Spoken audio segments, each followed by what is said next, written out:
మాదాపూర్లోని ఈదులకుంట చెరువును హైడ్రా కమిషనర్ రంగనాథ్ పరిశీలించారు. ఓ బిల్డర్ చెరువును కబ్జా చేయడంతో రంగనాథ్ కు సిపిఎం నాయకులు ఫిర్యాదు చేశారు. చెరువులోకి వచ్చే నాలాలను కబ్జా చేసి పక్కనే ఉన్న సర్వే నెంబర్తో తప్పుడు డాక్యుమెంట్ సృష్టించినట్లుగా గుర్తించారు. సర్వే నెంబర్ 7లో 6.5 గుంటల విస్తీర్ణంలో ఈదులకుంట చెరువు విస్తరించి ఉంది. సర్వే చేసి సరిహద్దులు గుర్తించే వరకు ఎలాంటి నిర్మాణాలు చేపట్టకుండా చూడాలని ఆదేశించారు రంగనాథ్.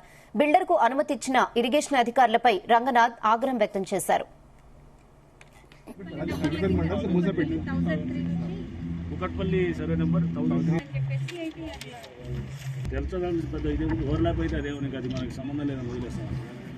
ఇప్పుడు అంటే ఇది 1003 నుంచి 1006 దాకా కుకట్పల్లి దీంట్లో వస్తుంది. ఇక్కడ బార్డర్ ఇంకేముంది, ఇంకా వేరేది ఇది వాళ్ళు చెప్తున్నారు మేము కుకట్పల్లి అని, కానీ మేము చెప్పడం కాదు, మేము చూస్తున్నాం సార్. ఇది చెరువు, ఇది షేర్లింగంపల్లి ఓవర్లాపింగ్ వచ్చిందని వచ్చింది కాదు, చేశారు ఇల్లు.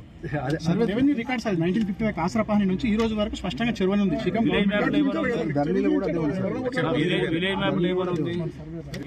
అసలు వాళ్ళ ఓనర్షిప్ ఎలా వచ్చింది అనేది కూడా చెక్ చేద్దాం. మీకు మీద ఇది నెక్స్ట్ పాత ఒకసారి మనం డేటాకి పోదాం, సేమ్ మన ఏది మ్యాప్స్ లోకి పోదాం.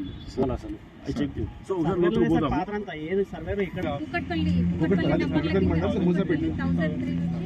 కుకట్పల్లి సర్వే నెంబర్ 1000 తెలుసా పెద్ద